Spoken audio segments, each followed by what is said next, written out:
In this video, we'll explore how to disassemble an assembly item in CustomBooks. If your assembly items in CustomBooks have the Allow Item to be Disassembled box checked, you can disassemble the item and return its components to stock. To get started, navigate to the Inventory module and select Disassemblies. Click Create, then choose New. From here, select the assembly item you want to disassemble and ensure the disassembly date is accurate.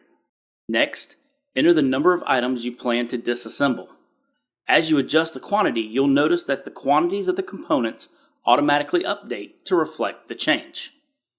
Once you've entered the desired quantity, click Save to remove the assembly items from stock and return the components to inventory. And that's it. CustomBooks makes it simple to disassemble items when needed, giving you full control over your inventory. Thank you for watching.